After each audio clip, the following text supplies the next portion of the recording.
Hello good morning students. ఈరోజు మనం ఈ వీడియోలో linear differential equations of first order topic గురించి డిస్కస్ చేస్తున్నాం స్టూడెంట్స్. మనం ఇందులో ఈ వీడియోలో ఇప్పుడు మనం ఫస్ట్ లీనియర్ డిఫరెన్షియల్ ఈక్వేషన్స్ అంటే linear partial differential equations students. Linear partial differential equations. Okay, ఈ లీనియర్ పార్షియల్ డిఫరెన్షియల్ ఈక్వేషన్స్ అంటే మనకు ఫార్ములా తెలుసు students. P plus Q equal to R. P plus Q equal to R. R అంటే capital R. ఇలా ఉన్నాయి అనుకోండి students, దీన్ని linear అంటాం. an equation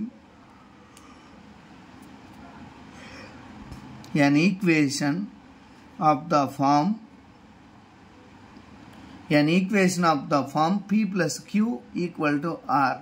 ఈ ఫామ్లో ఉన్నాయి అనుకోండి స్టూడెంట్స్, దీన్ని లీనియర్ ఈక్వేషన్స్ అంటాం. Suppose if P square plus Q square equal to R square ఉన్నాయి అనుకోండి, దీన్ని నాన్ లీనియర్ అంటాం స్టూడెంట్స్. దీన్ని ఏమంటాం? నాన్ లీనియర్ అంటాం. Non linear. కాబట్టి మనం ఇప్పుడు ఏం చేస్తున్నామంటే ఇక్కడ linear problems and non linear problems గురించి మనం డిస్కస్ చేస్తున్నాం స్టూడెంట్స్ ఇందులో. ఓకే, ఈ లీనియర్ ప్రాబ్లమ్స్ని ఎలా సాల్వ్ చేస్తామని ముందుగా మనం తెలుసుకోవాలి students. Now how to solve linear equations. Linear equations students. ఈ లీనియర్ ఈక్వేషన్ మనం సాల్వ్ చేయాలంటే ముందుగా లెగ్రాంజ్ మెథడ్ ద్వారా మనం సాల్వ్ చేస్తాం స్టూడెంట్స్. ఈ లీనియర్ ఈక్వేషన్స్ని ఎలా సాల్వ్ చేస్తామంటే లెగ్రాంజ్ మెథడ్ ద్వారా సాల్వ్ చేస్తాం. The above linear equations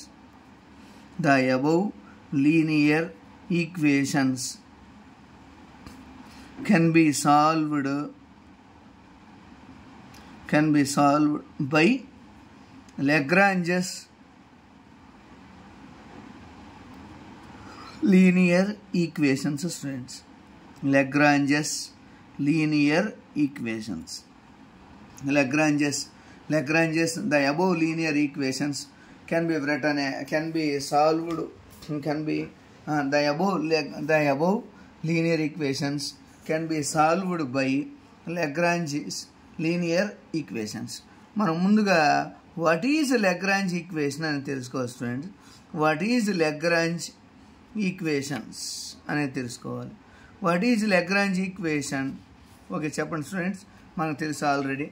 what is Lagrange equations అంటే P into P plus Q equal to are.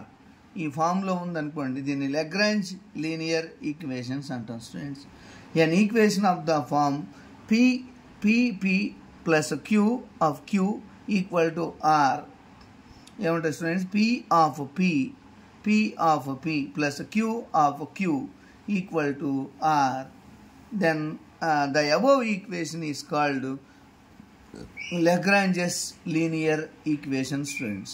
కాబట్టి మనం ఫస్ట్ ఈ లెగ్రాంజ్ లీనియర్ ఈక్వేషన్ అనే మెథడ్ తెలుసుకున్నాం. ఫస్ట్ దీని వర్కింగ్ రూల్ మనం తెలుసుకోవాలి స్టూడెంట్స్. ఫస్ట్ మనం working rule how to solve అనేది మనం తెలుసుకోవాలి. వర్కింగ్ రూల్ అంటే the above linear equation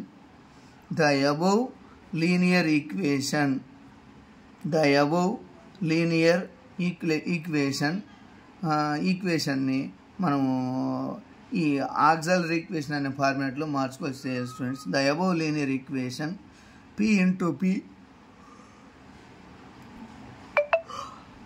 equal to R equation number 1 అంటాం స్టూడెంట్స్. కాబట్టి దీన్ని స్టెప్ 1 అంటాం. నెక్స్ట్ మనం ఈ స్టెప్ 2ని డిస్కస్ చేస్తాం స్టూడెంట్స్. స్టెప్ 2 అంటే ఫైండ్ ఆక్సిలరీ ఈక్వేషన్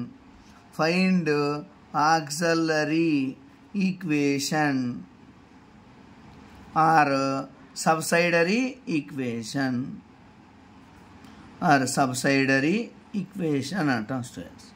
ఏమంటాం ఇందులో? Find auxiliary equation and subsidiary equation.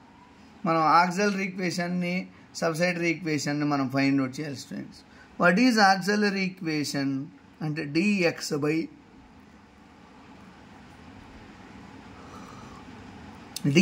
by p dy by q equal to dz by r. ఈ ఫామ్లో రాసామనుకోండి స్టూడెంట్స్. మనం ఫస్ట్ ఈ స్టెప్ 2లో మనం ఏం ఫైండ్ అవుట్ చేయాలంటే auxiliary equation or subsidiary equation మనం ఫైండ్ అవుట్ చేయాలి స్టూడెంట్స్. ఎలా ఫైండ్ అవుట్ చేస్తామంటే dx by capital P dy by capital Q dz by r ఇలాగా మనం ఫైండ్ అవుట్ చేస్తాం స్టూడెంట్స్. Next step 3. ఇలా నెక్స్ట్ మనం ఏం ఫైండ్ అవుట్ చేస్తాం, స్టెప్ 3 ఫైండ్ అవుట్ చేస్తాం. How to find step 3. Step 3 అంటే మనం ఇందులో ఏం చేయాలి స్టూడెంట్స్, గ్రూపింగ్. స్టెప్ 3 అంటే ఏంటి, గ్రూపింగ్ చేస్తాం స్టూడెంట్స్. గ్రూపింగ్ అంటే ద అబవ్ ఈక్వేషన్ 1 2 3 అనుకున్నాం అనుకోండి స్టూడెంట్స్. దాని గ్రూపింగ్ అంటే 1 ఈక్వల్ టు 2 అని, ఆర్ 2 ఈక్వల్ టు 3 అని, ఆర్ 1 ఈక్వల్ టు 3 అని మనం చేస్తాం స్టూడెంట్స్. ఏం చేస్తాం, ద గ్రూపింగ్ అంటే 1 ఈక్వల్ టు 2 అని, 2 ఈక్వల్ టు 3 అని, ఆర్ 1 ఈక్వల్ టు 3 అని చేస్తాం. కాబట్టి నెక్స్ట్ ఫైనల్గా ఆ తర్వాత స్టెప్ 4. వేరియబుల్ సపరబుల్ అప్లై చేసి లేదంటే integration process. Variable separable apply చేయొచ్చు, లేదంటే ఇంటిగ్రేషన్ మెథడ్.